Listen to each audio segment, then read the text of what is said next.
ये बात तो हम सब ने सुनी होगी कि पत्थर में बसा भगवान चेहरों में इंसान ढूंढ लेता है। आज की ये कहानी सिद्ध कर देगी कि अगर माना जाए तो पत्थर में भी भगवान है, और ना माने तो भगवान भी पत्थर है।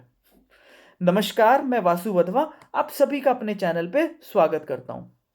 एक बार एक राजा बहुत खूबसूरत सा कृष्ण जी का मंदिर बनवाता है और उनकी सेवा करने के लिए एक पुजारी को भी नियुक्त करता है। अब कृष्ण जी की पूजा करने के लिए वो राजा रोज एक फूलों का हार लेकर आता है, जिसे वो पुजारी कृष्ण जी को अर्पण करता है और फिर उसके बाद वही माला निकालकर राजा जी को पहना देता है। अब ये एक प्रथा ही बन जाती है कि रोज राजा जी फूलों की माला लाएंगे, पुजारी जी कृष्ण जी को अर्पण करेंगे और वही माला राजा जी को पहना दी जाएगी। एक दिन राजा जी अपने एक सेवक को फूलों की माला देकर भेजते हैं कि पुजारी जी को कहना कि तबीयत खराब होने की वजह से आज की पूजा में वो सम्मिलित नहीं हो पाएंगे, तो आज उनके बिना ही पूजा कर ली जाए और कृष्ण जी को फूलों की माला पहना दी जाए। अब ये सुनकर पुजारी जी हर बार की तरह कृष्ण जी को फूलों की माला अर्पित करते हैं, लेकिन सोचते हैं कि मैं हमेशा फूलों की माला कृष्ण जी को अर्पित करने के बाद राजा जी को पहनाता हूँ, क्यों ना आज मैं माला खुद ही पहन के देखूं। मैं भी तो देखूं कि भगवान को चढ़ाई हुई माला पहनकर कैसा लगता है। अब ये सोचकर पंडित जी माला पहन लेते हैं। अब वो अपने आप को माला पहनकर निहार ही रहे होते हैं कि राजा जी का सेवक उनके पास आता है और कहता है कि राजा जी पूजा के लिए मंदिर आ रहे हैं, कि उनको ऐसा लगा कि इतने समय से चलती आ रही प्रथा को खराब ना किया जाए।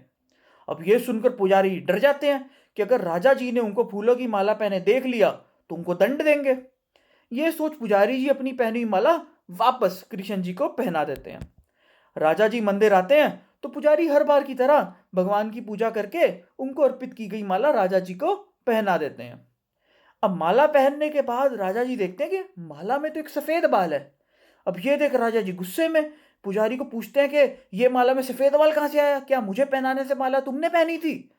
अब पुजारी डर जाते हैं और डर के मारे बोल देते हैं कि राजन, ये मेरा बाल नहीं है, ये तो ठाकुर जी का बाल है।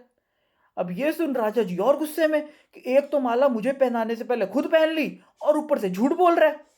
वो कहते हैं ठीक है, कल सुबह पूजा से पहले मैं खुद ठाकुर जी के बाल देखूंगा, अगर उनके बाल सफेद की जगह काले हुए तो तुझे मृत्यु दंड दूंगा।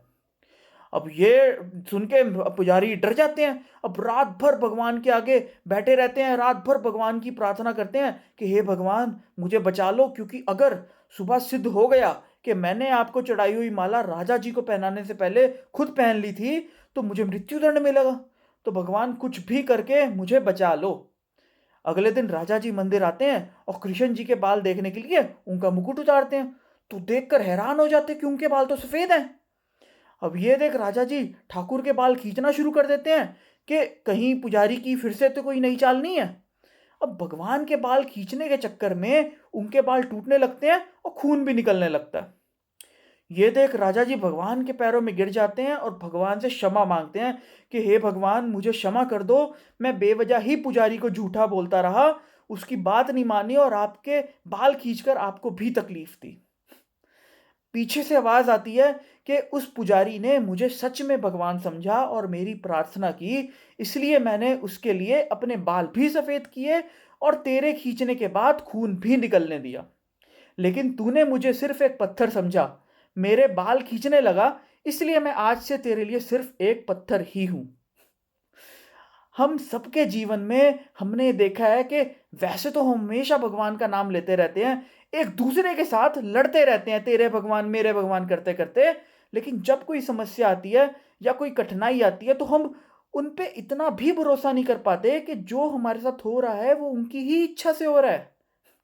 याद रखिए कि कभी भी आपके जीवन में कोई समस्या आती है तो हमें सिर्फ इतना ध्यान रखना है कि कोई है जो रात दिन हमारा ख्याल रखता है, वो किसी भी हालत में हमारा बुरा नहीं होने देगा। उम्मीद करता हूँ कि आपको ये कहानी पसंद आई होगी, और अगर आई हो तो वीडियो को लाइक करें, शेयर करें और मेरे चैनल को सब्सक्राइब करें। हर हर महादेव।